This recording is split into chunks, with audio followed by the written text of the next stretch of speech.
Odisha school college शिक्षक और कर्मचारी सम्मेलन समिति पक्षर 6 दफा दाबी नहीं जिलापाल कार्यालय सम्मुख में धारणा और प्रतिवाद सभा। आम 46 दिन धरी से आंदोलन कर लगातार भाव में 46 दिन धरिकी आंदोलन करने फल 399 स्कूल अनुदान योग्य होता अनुदान दिगला आम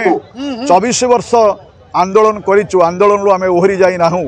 एवं जहाँ दाबी अच्छी से दाबी पूरण नहला पर्यंत जितेबले जी सरकार आसिले शिक्षक तार नीति तार हक से आंदोलन जारी रखी एवं तार न्याय दाबी हासिल नहला पर्यंत से आंदोलन जारी रखी। 16 तारिख दिन अच्छी आमर दाबी दिवस से दिन 194 विद्यालय को अनुदान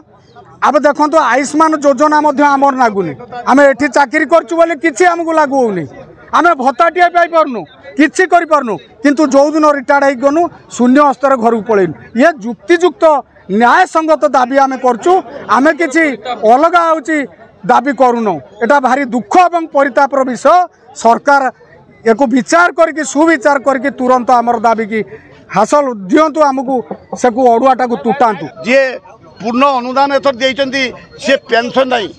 आमे से समय खटुचु खटिला भितर आमर पेंशन नहीं आमे रोगर पड़ुचु परिवार को चलई पारुनु आमे मृत्यु मुखरे पड़ुचु कौ सार मरीगले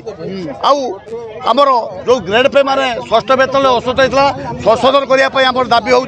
60 रु 62 जो मैंने पूर्ण अनुदान पाई से सरकारीकरण आमर जो कॉलेज शिक्षक जार आमर जो दाबी तांकर से भाई अवसर दाबी जाऊ शिक्षक एकता भद्रक जिला समर शिक्षक कॉलेज कर्मचारी जिंदाबाद ओस्टा जिंदाबाद ओस्टा जिंदाबाद। भद्रक पुनील कुमार सामंत को रिपोर्ट तीर्थक्षेत्र लाइव।